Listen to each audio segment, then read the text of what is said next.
الحمد للہ رب العالمین والصلاة والسلام علی سید الانبیاء والمرسلین اما بعد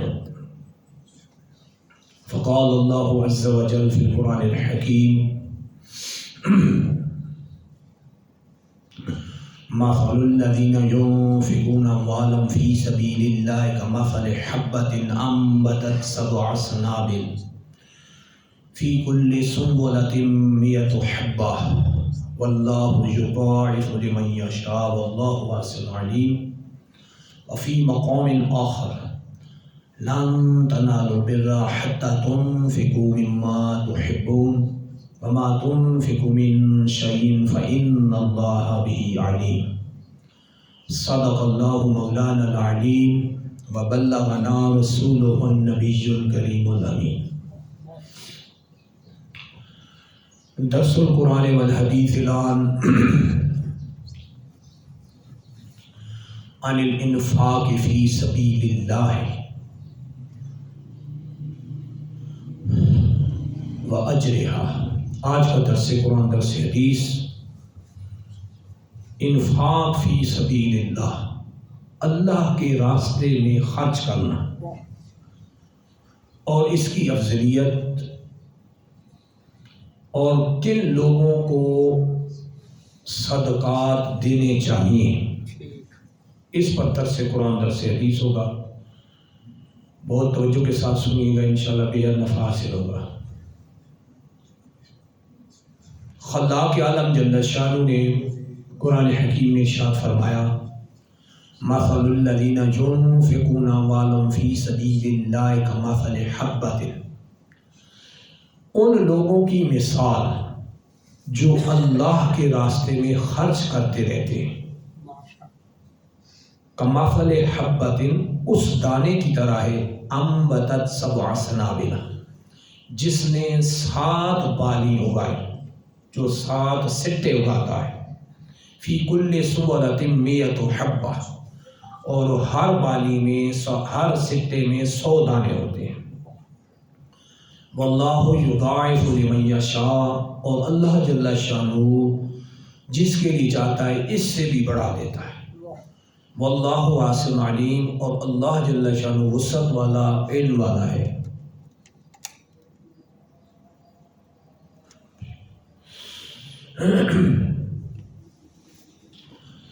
اس آیت کا شان نزول حضرت عظیم الشان محدث فقیہ ابو لیث سمرقندی رحمہ اللہ فرماتے ہیں، اس آیت کا شان نزول یہ ہے، یعنی یہ آیت کیوں نازل ہوئی، کس کے حق میں نازل ہوئی۔ فرماتے ہیں یہ آیت حضرت سیدنا عثمان بن عفان عثمان غنی رضی اللہ عنہ اور حضرت سیدنا عبد الرحمن بن عوف رضی اللہ عنہ کے حق میں نازل ہوئی۔ یہ دونوں حضرات عشرہ مبشرہ میں سے ہیں جن کو دنیا میں سرکار صلی اللہ علیہ وسلم نے جنتی ہونے کی بشارت دی، کما رواہ محمد بن عیسیٰ ترمذی فی جامع، جیسا کہ محمد بن عیسیٰ ترمذی نے اپنی جامع میں نقل فرمایا، قال رسول اللہ صلی اللہ علیہ وسلم، اللہ کے رسول مکرم صلی اللہ علیہ وسلم نے ارشاد فرمایا، ابو بکر فی الجنہ، عثمان فی الجنہ، عمر فی الجنہ، وعلی فی الجنہ، وسعد بن ابی وقاص فی الجنہ، وسعید بن جبیر فی الجنہ، وسعید بن زید فی الجنہ، وعبد الرحمن بن عوف بالجنہ، وابو عبیدہ ابن الجراح فی الجنہ۔ سرکار صلی اللہ علیہ وسلم نے ان 10 صحابہ کرام کو دنیا میں جنتی ہونے کی بشارت دی تھی، عشرہ مبشرہ، وہ 10 صحابہ جن کو سرکار صلی اللہ علیہ وسلم نے جنت کی خوشخبری سنائی۔ یوں تو سارے صحابہ جنتی ہیں، وَكُلًّا وَعَدَ اللَّهُ الْحُسْنَىٰ، اللہ نے قرآن میں بتا دیا کہ اللہ نے سارے صحابہ کے ساتھ جنت کا وعدہ فرما دیا۔ یا حدیث میں خصوصیت کے ساتھ 10 کا ذکر کیا گیا جن کو دنیا نے سرکار صلی اللہ علیہ وسلم نام لے کے جنت کی خوشخبری سنائی۔ حضرت سیدنا عثمان غنی صحابہ کرام میں بہت مالدار، حضرت سیدنا عبد الرحمن بن عوف بھی صحابہ کرام میں بہت مالدار تھے۔ واقعہ یہ ہوا کہ سرکار صلی اللہ علیہ وسلم نے غزوہ تبوک کے موقع پر جب جہاد کے لیے ساز و سامان اکٹھا کرنے کی ترغیب دلائی، صدقہ کرنے کی ترغیب دلائی، تو حضرت سیدنا عبد الرحمن بن عوف سرکار صلی اللہ علیہ وسلم کی بارگاہ میں 4000 درہم لے کے حاضر ہوئے۔ عرض کی یا رسول اللہ صلی اللہ علیہ وسلم، یہ 4000 درہم اللہ کی راہ میں صدقہ کے لیے، میں کل 8000 درہم کا مالک ہوں، 4000 درہم میں نے اپنے گھر والوں کے لیے چھوڑے۔ تو سرکار علی وقار صلی اللہ علیہ وسلم نے دعا فرمائی کہ اللہ تیرے اس مال میں بھی برکت دے جو تو نے اللہ کی راہ میں صدقہ کیا، اور اس مال میں بھی صدقہ دے، صدقہ اللہ برکت دے جو تو گھر والوں کے لیے چھوڑ کے آئے۔ اس کے بعد حضرت سیدنا عثمان بن عفان، عثمان غنی رضی اللہ عنہ تشریف لائے۔ آپ 300 اونٹ بما ساز و سامان کے لائے۔ عرض کی یا رسول اللہ صلی اللہ علیہ وسلم، یہ 300 اونٹ بما ساز و سامان میں اللہ کی راہ میں صدقہ کرتا ہوں، یہ جہاد کرنے والوں کے لیے اور ان کے لیے جن کے پاس زیادہ راہ نہ ہو۔ پھر 1000 سونے کے سکے، 1000 دینار اپنی آستین میں لے کے آئے، اور وہ 1000 سونے کے سکے دینار سرکار صلی اللہ علیہ وسلم کی مبارک جھولی میں رکھ دی، ایسے انڈے رکھی تو گرتے ہیں نا سر، 1000 سونے کے قائم سکے تھے۔ تو عرض کی یہ جہاد کے اسلحہ کے لیے اور ہر اس بندے کے لیے جس کے پاس زیادہ راہ سامان نہ ہو۔ تو سرکار صلی اللہ علیہ وسلم حضرت عثمان غنی کی اس صدقہ سے بہت خوش ہوئی۔ تو سرکار صلی اللہ علیہ وسلم نے دعا فرمائی، جس کو امام احمد بن حنبل نے اپنی مسند میں نقل کیا۔ سرکار وقار صلی اللہ علیہ وسلم فرمایا ما ضر عثمان ما عمل بعد اليوم مرتين، آج کے بعد عثمان جو بھی عمل کرے اس کو نقصان نہیں ہوگا۔ آج کے بعد عثمان جو بھی عمل کرے اس کو نقصان نہیں ہوگا۔ مرتين، سرکار صلی اللہ علیہ وسلم نے 2 بار یہ دعا دی، کیونکہ سرکار ان کی اس صدقہ سے بہت خوشی ہوئی۔ تو اس وقت یہ آیت نازل ہوئی مثل الذین ينفقون اموالهم فی سبیل اللہ کمثل حبۃ انبتت 7 سنابل، ان لوگوں کی مثال جو اللہ کی راہ میں خرچ کرتے رہتے ہیں اس دانے کی سے جو 7 بالی اگاتا ہے، فی کل سنبلۃ 100 حبہ، ہر سٹے میں 100 دانے ہوتے ہیں، واللہ یضاعف لمن یشاء، اللہ جس کے لیے بے حد و بے حساب بڑھا دے، واللہ واسع علیم، اللہ جل شانہ بہت وسعت والا، علم والا ہے۔ تو اس وقت یہ آیت نازل ہوئی۔ اگرچہ کسی بھی آیت کے شان نزول کا کوئی ایک واقعہ سبب بنتا ہے، یعنی کوئی ایک واقعہ ہوتا ہے پھر آیت نازل ان کے حق میں ہو رہی ہوتی ہے، لیکن اصول تفسیر، اصول فقہ کا یہ مسلم قاعدہ ہے العبرۃ بعموم اللفظ لا لخصوص المورد، کہ اعتبار آیت کے ظاہری معنوں کا ہوتا ہے، شان نزول کا نہیں، اس کا حکم عام ہوتا ہے۔ تو آپ بھی کوئی اس طرح اگر صدقہ کرے تو اس آیت کا مصداق بنے گا، اور اس کو اجر عظیم پہ اللہ جل شانہ 10 سے کم سے کم 10 من جاء بالحسنہ فلہ عشر امثالہا، جو قرآن میں فرمایا کہ جو ایک نیکی لائے گا بدلے میں 10 ہیں، اور جب اخلاص بڑھے گا تو 700 گنا دے گا، واللہ یضاعف لمن یشاء، اور جب خلوص اور بڑھ جائے گا تو اللہ بے حد و بے حساب دے گا، واللہ واسع علیم، اللہ وسعت والا، علم والا ہے۔ یہاں آیت کے آخر میں واسع علیم، اللہ نے اپنی 2 صفات بیان کی، واللہ واسع علیم، اللہ جل شانہ وسعت والا، علم والا ہے۔ تو وسعت اس کی بے حد و بے حساب ہے، اس کے خزانے بے حد و بے حساب ہیں۔ تو یہ فرما کہ تمام خدشات کا ازالہ کر دیا کہ اس کو اپنے خزانوں کے کم ہونے کا خدشہ نہیں، نہ ہی اس کے خزانے کم ہوں گے، لہذا تم جو اللہ کی راہ میں مال خرچ کرتے ہو کم نہیں ہوگا، کیونکہ صدقہ مال کو کم نہیں کرتا، بڑھاتا ہے۔ کما رواہ مسلم بن حجاج قشیری فی صحیح، جیسا کہ امام مسلم بن حجاج قشیری نے اپنی صحیح میں حدیث مبارکہ کو نقل فرمایا، عن ابی ہریرہ رضی اللہ عنہ قال قال رسول اللہ صلی اللہ علیہ وسلم، حضرت سیدنا ابو ہریرہ رضی اللہ عنہ سے روایت فرماتے ہیں اللہ کے رسول مکرم صلی اللہ علیہ وسلم نے ارشاد فرمایا ما نقصت صدقۃ من مال، صدقہ جو ہے وہ مال میں سے کسی شے کو کم نہیں کرتا۔ صدقہ جو ہم دیتے ہیں وہ مال میں سے کسی شے کو کم نہیں کرتا بلکہ ثواب اس کو بڑھاتا ہے۔ آگے فرمایا وما زاد اللہ عبدا بعفو الا عزا، اور اللہ جل شانہ بندے کی معافی کرنے سے، بندے کو معاف کرنے سے اللہ بندے کی عزت ہی بڑھاتا ہے۔ وما تواضع للہ رفعہ اللہ، جو اللہ کے لیے عاجزی کرتا ہے اللہ اس کو بلندیاں دیتا ہے۔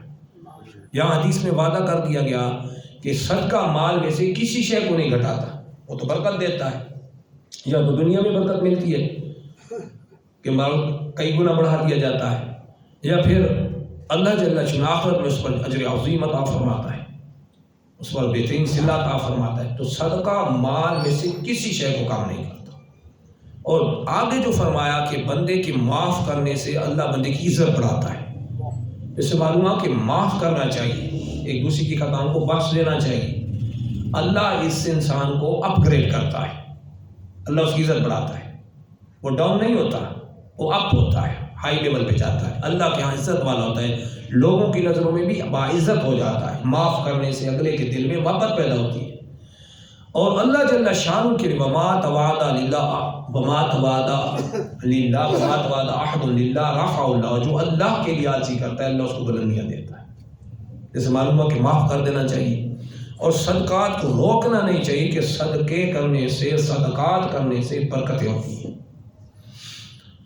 اللہ جل شانہ نے دوسرے مقام پہ صدقے کی ترغیب دلائی کہ صدقہ کس طرح دیں۔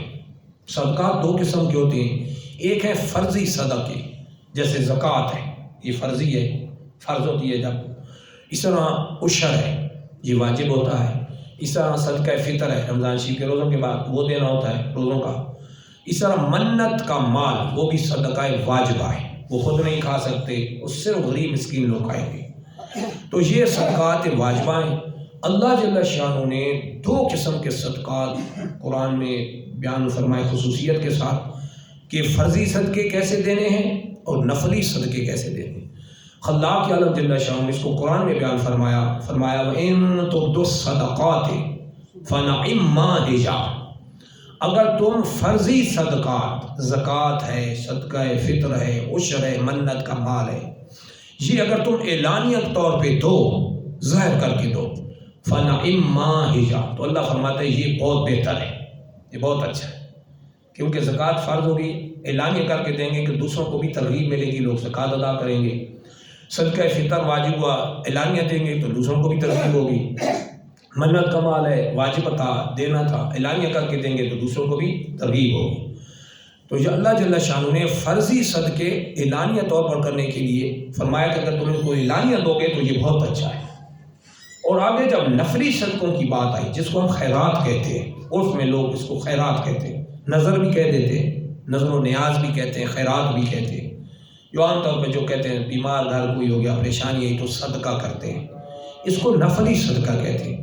ان کے بارے میں اللہ جل شانہ فرمایا وَإِن تُخْفُوهَا، اگر نفلی صدقے چھپا کے دو، اگر نفلی صدقے چھپا کے دو، وَتُؤْتُوهَا الْفُقَرَاءَ، اور یہ نفلی صدقے غریب مسکین لوگوں تک پہنچاؤ، ان کو تم دو، فَهُوَ خَيْرٌ لَكُمْ، تو یہ تمہارے حق میں بہتر ہے۔ تو قرآن نے جہاں دو چیزوں کو بیان کر دیا، ایک تو ہے فرضی صدقے، زکوٰۃ وغیرہ، وہ کو لیام دے تاکہ ترغیب ملے۔ نفلی صدقے چھپا کے حکم ہے، جس میں ترغیب ہے کہ چھپا کے دے، تو یہ تمہارے حق میں بہتر ہے، کسی کو پتہ بھی نہ چلے۔ تو نفلی صدقے چھپا کے دیں، فرضی صدقے بے شک اعلانیہ دیں۔ تو اللہ جل شانہ دو قسم کی کیٹیگریز کو بیان کر دیا، ایک فرضی صدقے، ایک نفلی صدقے۔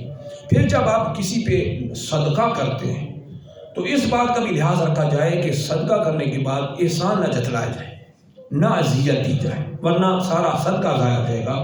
اس کو بات کو اللہ جل شانہ نے ارشاد فرمایا یا ایھا الذین آمنوا، اے ایمان والو، لا تبطلوا صدقاتکم بالمن والاذی، اے ایمان والو اپنے صدقات کو احسان جتلا کر اور تکلیف دے کے صدقے کے ثواب کو ضائع مت کرو۔ کالذی ينفق مالہ رئاء الناس، اس بندے کی طرح جو اپنا مال لوگوں کو دکھلاوے کے لیے خرچ کرتا ہے، جیسے وہ اپنا مال نام اعمال میں تباہی کرتا ہے، نہ اپنا صدقہ لوگوں میں مال اس لیے دیتا ہے کہ لوگوں میں ریاکاری و واہ واہ ہو، تو جیسے اس کا عمل ضائع ہو جاتا ہے، ثواب اجر ضائع ہو جاتا ہے۔ اس طرح جب کسی پہ ہم احسان کرتے ہیں صدقہ دے کے، تو جتلائے نہیں کہ میں نے تم پہ یہ احسان کیا، تو میں نے تم پہ یہ احسان کیا، یہ میری وجہ سے ہے تو یہ میری وجہ سے. پھر اس سے اس کو اذیت بھی ہوتی ہے. جب احسان جتلاتے ہیں تو اذیت بہت بہت ہوتی ہے. جب احسان جلا کے اذیت ہم دیتے ہیں تو صدقے کا سارا ثواب گیا باطل ہو گیا. قرآن کہتا ہے صدقہ کرنے والے کو اس بات کا خیال کرنا ہوگا. ساری زندگی ابھی احسان نہ جتلا ہے، دیکھ کے بھول جائے یہ کچھ نہیں کیا تھا. اسی آیت کی وجہ سے ہمارے بزرگان دین، ہمارے اسلاف چھپ کے صدقہ دیا کرتے تھے، اور اتنا چھپ کے کرتے تھے کہ کوئی فقیر مسکین غریب، واقعی جو غریب ہوتے تھے، اگر وہ کہیں سوئے ہوئے تھے تو جب ان کو صدقہ دینا ہوتا تو یہ ان کے کپڑوں کے ساتھ وہ مال باندھ کے چلے جاتے تھے. ان کو پتہ ہی نہیں چلے کون دے گیا. جب وہ غریب مسکین اٹھتا تو دیکھ لیتا کہ مال اس کے پاس ہے، پتہ ہی نہیں چلتا کون دے گیا. اس طرح یہ ہمارے بزرگان دین اپنے مالوں کو ایسے غریب لوگوں کے راستے میں رکھ دیتے تھے کہ وہاں سے اس کا گزر مجھے اٹھا لے گا. جو ہمارے بزرگان دین اس طرح مال اللہ کی راہ میں نفلی صدقے کرتے تھے، چھپا کے دیتے تھے، تو اس طرح کسی کو پتہ بھی نہیں چلتا تھا. اور ایک اور بات جس کو اللہ جل شانہ قرآن مجید میں بیان فرمایا، اس کا لحاظ بھی ضروری ہے. وہ یہ ہے کہ جو بھی چیز اللہ کی راہ میں دینی ہے وہ سب سے پیاری اور اچھی چیز دینی ہے، گھٹیا چیز نہیں. جس کو 34 بارے میں خلاق علم جل شانہ بیان فرمایا لن تنالوا البر، 34 بارے میں لن تنالوا البر حتی تنفقوا مما تحبون. ارشاد فرمایا تم ہرگز جنت نہیں پا سکتے. لن تنالوا الجنہ، بر یعنی جنہ. عبداللہ بن عباس فرماتے ہیں جنت کو نہیں پا سکتے، ہرگز نہیں پا سکتے. حتی تنفقوا مما تحبون، جب تک اپنی پسندیدہ چیز اللہ کی راہ میں خرچ نہ کرو، جس کو تم پسند کرتے، جو تمہیں محبوب ہے. وما تنفقوا من شیء فإن اللہ به، اور جو بھی چیز تم اللہ کے راستے میں خرچ کرو گے بے شک اللہ اس کو جانتا ہے، اللہ اس سے خبردار ہے. تو محبوب ترین چیز اللہ کی راہ میں دیں، سب سے اچھی چیز دیں. ایسے نہ ہو کہ اچھی چیزیں تو خود کے لیے رکھ لیں، گھر کا کچرا اٹھایا تو اللہ کی راہ میں دے دیا، گندی چیزیں اٹھائیں تو ناقص چیزیں یہ اللہ لے جاؤ اللہ کی راہ میں. تو ان کے بارے میں قرآن نے الگ فرمایا کہ ان لوگوں کی طرح نہ وَيَجْعَلُونَ لِلَّهِ مَا يَكْرَهُ، اللہ کے لیے وہ کرتے ہیں، اللہ کی راہ میں وہ خرچ کرتے ہیں، اللہ کے لیے وہ کرتے ہیں جس کو خود ناپسند کرتے ہیں. یعنی ایک انسان چیز خود پسند نہیں کر رہا، وہ اللہ کی راہ میں دیتا ہے. گھٹیا چیز اٹھا کے، گھٹیا مال اٹھا کے اللہ کے راستے میں اچھا مال رکھ لیا، نہیں. لن تنالوا البر، ہرگز جنت کو تم نہیں پا سکتے حتی تنفقوا مما تحبون، جب تک اپنی پسندیدہ چیز اللہ کی راہ میں خرچ نہ کرو. وما تنفقوا من شیء فإن اللہ به علیم، اور جو چیز بھی تم اللہ کی راہ میں خرچ کرو گے اللہ اس کو جانتا ہے. تو پسندیدہ چیز اللہ کی راہ میں دی جائے. اور صحابہ کرام پسندیدہ چیزیں اللہ کی راہ میں خرچ کرتے تھے، سب سے پیاری چیزیں دیتے تھے. یہیں پہ انسان کی آزمائش ہوتی ہے، پسندیدہ چیز اللہ کی راہ میں تھی.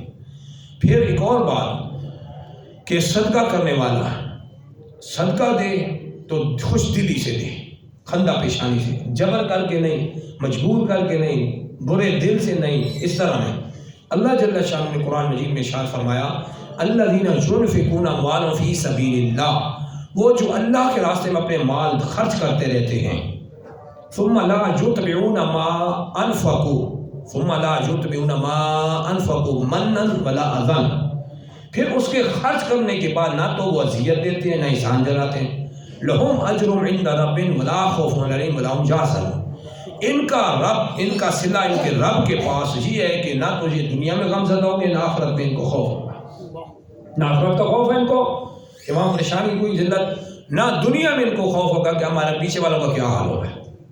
ساتھ یہ ہے کہ خرچ کرنے کے بعد اذیت دے کے احسان نہ جتلائے. ہاں یہ احسان ہے، میں تمہاری مدد کی تھی، میں تمہاری ہیلپ کی تھی، تم پہ وہ احسان کیا تھا، یہ کیا تھا.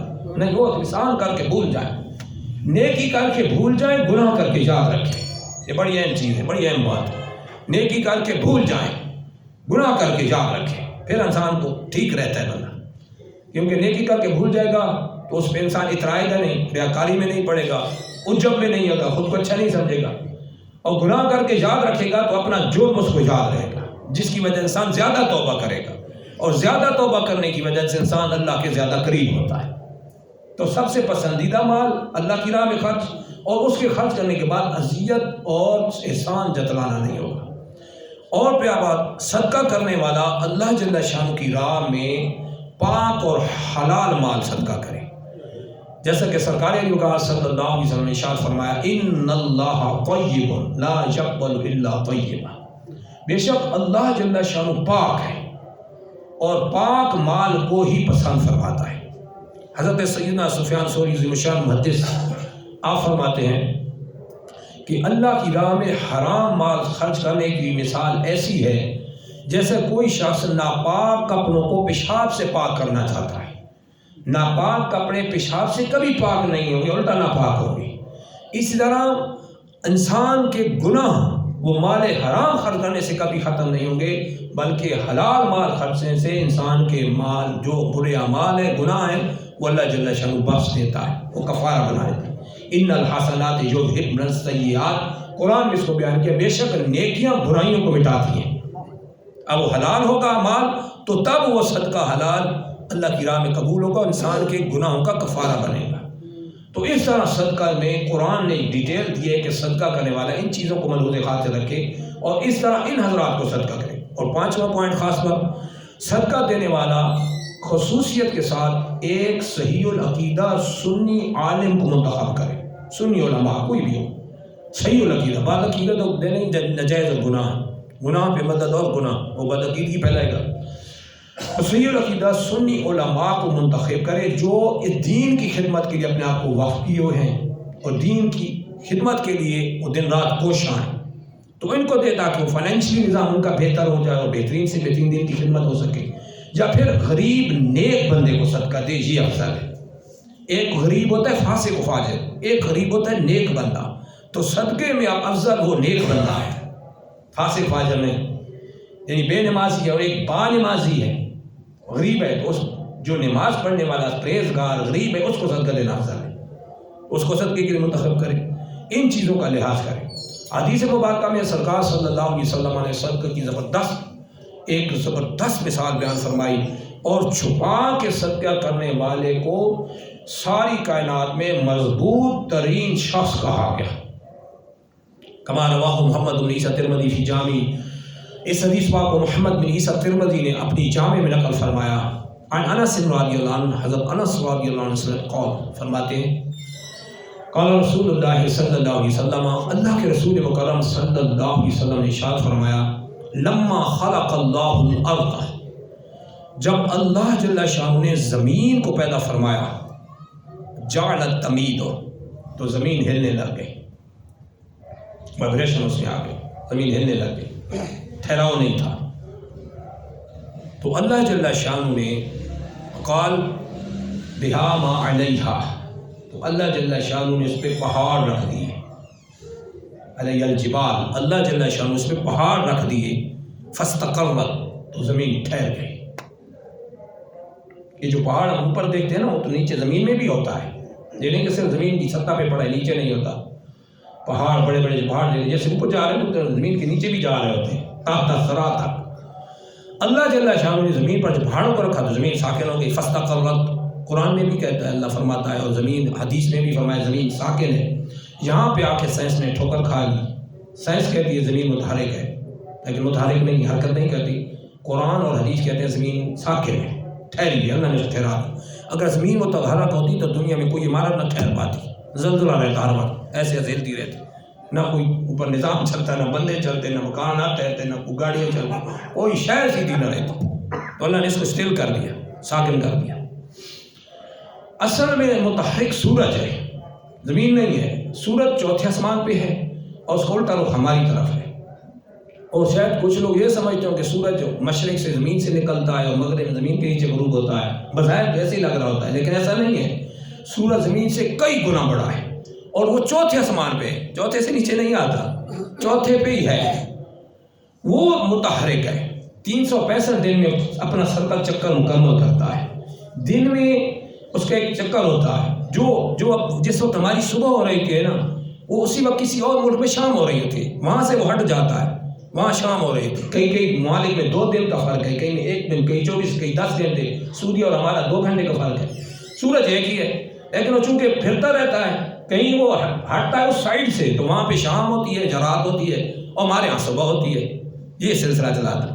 یہ 365 دن اور چاند کے 355 دن ہے، 355 دن میں سب کا مکمل کرتا ہے. تو اللہ جل شانہ نے زمین کو ساکن کر دیا. فعجبت بہ الملائکہ، تو عزیز مسلم فعجبت بہ الملائکہ، تو فرشتوں کو اس پہ بڑا تعجب ہوا. فقالوا، تو فرشتوں نے عرض کی یا رب ہل من خلقک شیء اشد من الجبال، اے اللہ تیری مخلوق میں سب سے مضبوط ترین، پتھروں سے بھی پہاڑوں سے بھی کچھ ہے، کیا تو نے پہاڑوں سے بھی زیادہ کسی شے کو مضبوط پیدا فرمایا؟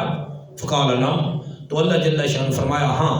الحدید، لوہا پہاڑوں کو پھاڑ دیتا ہے، پتھر کو پھاڑ دیتا ہے. لوہا اللہ کی بڑی نعمت ہے، لوہا پتھر کو پھاڑ دیتا ہے، لوہے سے ہے بھی ہے. فقالوا، تو فرشتوں نے پھر عرض کی یا رب ہل من خلقک شیء اشد من الحدید، اے اللہ تو نے لوہے سے بھی زیادہ کسی چیز کو مضبوط پیدا فرمایا؟ فقال نعم، تو اللہ نے فرمایا ہاں. النار، آگ لوہے کو پگھلا دیتی ہے. یہ جتنا سریا آتا ہے بن کے مکانوں میں لنٹروں میں لگتا ہے، ایک گارڈر بن رہے ہیں، گاڑیاں بن رہے ہیں، جو بھی اس سے پرزہ جات میں لوہا یوز ہو رہا تھا، یہ سارا کو تھوڑا ہی اس طرح بنا ملتا ہے. اس زمین کے نیچے اللہ نے اس کے حصے رکھے ہیں، بڑے بڑے بلاک پڑے ہوتے ہیں. یہ کارخانوں میں جاتا ہے، زمین کے اندر اللہ نے خزانے رکھے، ان میں سے لوہا بھی ہے. ایک کارخانوں میں اس کے حصے بڑے بڑے حصے جاتے ہیں، وہاں پہ ہیٹ اتنی زیادہ ہوتی ہے جی آگ کہ لوہا ایسے پگھلتا ہے جیسے ہم پانی پگھلتا ہے، پانی بہتا ہوا ہم دیکھتے ہیں. پھر اس کو اپنی مرضی کے مطابق سانچوں میں ڈال کے یا تو گارڈر بنائے جاتے ہیں یا سریے بنائے جاتے ہیں. جو چیز کی ضرورت ہوتی ہے لوہا وہاں استعمال ہوتا ہے. آگ اس سے بڑھ گئی. فقالوا، تو فرشتوں نے پھر عرض کی یا رب ہل من خلقک شیء اشد من النار، اے اللہ آگ سے بھی زیادہ مضبوط کوئی شے پیدا فرمائی؟ فقال نعم، فرمایا ہاں. فرمایا الماء، فرمایا پانی آگ کو بجھا دیتا ہے. آگ پہ پڑے نا صحیح پانی، آگ بجھ جاتی ہے، پانی اس سے زیادہ پاورفل ہو گیا. فقالوا، تو فرشتوں نے عرض کی یا رب ہل من خلقک شیء اشد من الماء، اے اللہ کیا تو نے پانی سے بھی زیادہ مضبوط کوئی شے پیدا فرمائی؟ فقال نعم، تو فرمایا ہاں. الریح، ہوا کا اتنا پریشر ہوتا ہے کہ چلتا پانی روک دیتی ہے. قوم عاد و سمود قرآن کا مطالعہ کریں تو قوم عاد و سمود کے جو بندے تھے نا مرد اور ان کے قد 100 گز کے تھے، یعنی 300 فٹ کا ایک آدمی تھا. 300 فٹ کا مطلب ہے یہ جو ٹاور آپ کو نظر آ جائے، جتنے جیسان وغیرہ کے ٹاور نظر آتے ہیں ٹیلی فونوں کے، 120 فٹ کے ہی ہوتے ہیں. ان کو تینوں کو ایک دوسرے پہ ایک دوسرے کر رکھتے ہیں تو کتنا ہوتا ہے؟ اتنا ایک آدمی تھا، اتنا بڑے آدمی ہوتے تھے، اتنے ہیوی. اور ان کے ساتھ پورے گھونسلوں ٹینٹ لگتے نا خیمے، اتنا ان کے ساتھ ہوتے تھے. اور ایک آدمی دوسرے آدمی سے ملاقات پہاڑ پہ سے ایسے کرتا تھا، ہاتھ ملاتا تھا. اتنی ظاہر ہائٹ ہو گئی تو ظاہر سسٹم بھی لمبا ہو گیا. اور سارے ایک جیسے تھے اس لیے ان کو عجیب نہیں لگتا تھا. اس بات کو اللہ نے قرآن میں بیان کیا، وَتَنْحِتُونَ مِنَ الْجِبَالِ بُيُوتًا آمِنِينَ، قرآن میں اس کو بیان کیا انہی قوم عاد و ثمود کے بارے میں کہ تم پہاڑوں میں گھر تراشتے ہو امن کے لیے، آمنین امن میں رہنے کے لیے. پہاڑوں میں گھر بناتے تھے اور بڑے بڑے ظاہر اتنی ہائٹ ہو تو پاس کے بندے کا قد اتنا ہو تو مکان کیسا ہونا چاہیے، آپ خود سمجھتے ہیں.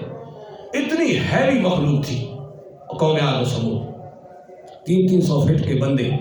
مگر جب انہوں نے اللہ کے نبی کی نافرمانی کی اور وہ سرکشیوں سے باز نہ آئے، قوم عاد و ثمود، قوم عاد نے اونٹنی کی کونچیں کاٹ دی تھی پاؤں سے، اللہ نے منع کیا تھا لیکن انہوں نے وہی کام کیا. پھر ان پہ جو عذاب آیا، اللہ جل شانہ نے ہوا کا عذاب بھیجا. ہوا ریحاً صرصر، جس کو قرآن میں آپ پڑھتے ہیں نا ریحاً صرصر، ان پہ اللہ نے ہوا بھیجی، ایسی تیز ہوا، وہ اتنے پریشر کی ہوا تھی کہ وہ 300 فٹ کے بندوں کو اس نے زمین سے اٹھا لیا. اتنا پریشر کا ہوا کا، 300 فٹ کا بندہ اٹھا لے، اتنی پریشر کی ہوا تھی. اندازہ لگائیں، اس ہوا نے اس کو آسمان پہ اوپر لے گئی فضا میں، اور اللہ کے حکم سے ان بندوں کو آپس میں ٹکرا کے مارا، ٹکرا کے 300 فٹ کے بندے آپس میں لگتے تھے، ٹوٹ کے مرتے تھے. اس طرح اللہ نے ان کو ہلاک کیا، جس کو قرآن میں اللہ نے تفصیل کے ساتھ قوم عاد و ثمود کی تباہی کو بیان کیا. تو یہ ہوا کی پاور اللہ نے بیان کی، قرآن میں بھی اس کی گواہی ہے. پھر فرشتوں نے عصیفہ قالوا یا رب ہل من خلقک شیء اشد من الریح، اے اللہ کیا ہوا سے بھی مضبوط کوئی شے پیدا فرمائی؟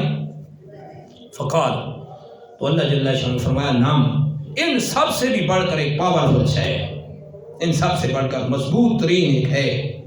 ابن آدم تصدق بیمینہ یخفی من شمالہ، آدمی کا وہ صدقہ، وہ آدمی جو دائیں ہاتھ سے صدقہ کرے اور اس کے بائیں ہاتھ کو پتہ نہ چلے کہ کیا کیا ہے، بائیں ہاتھ سے چھپائے، یہ جو بندہ میں نے پیدا کیا ہے مخلص بندہ، ان تمام چیزوں سے پاورفل یہ بندہ ہے، ابن آدم کا یہ صدقہ ہے جو سب سے بڑھ کے پاورفل ہے، جو ان تمام سے بڑھ کے ہے۔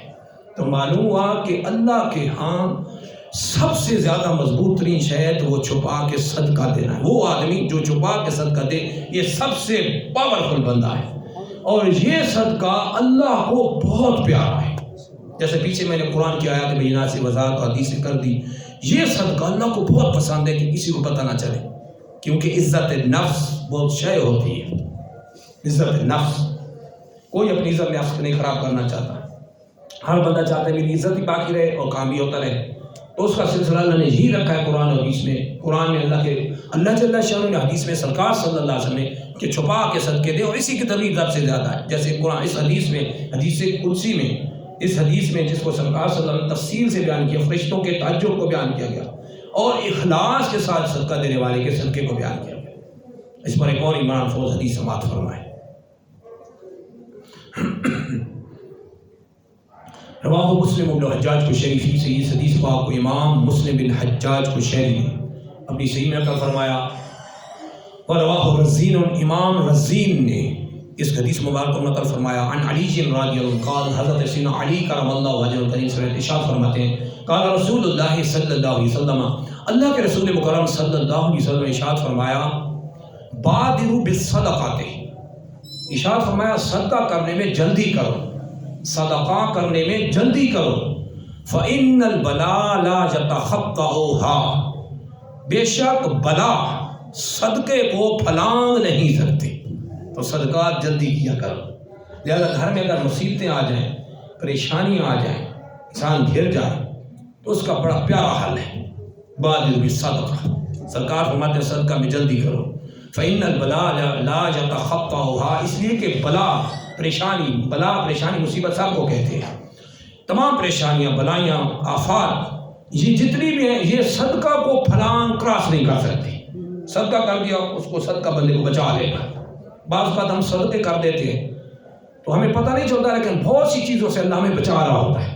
کوئی ایکسیڈنٹ ہونے والا تھا، صدقہ پہلے کر کے چلا گیا، اللہ نے اسے بچا لیا۔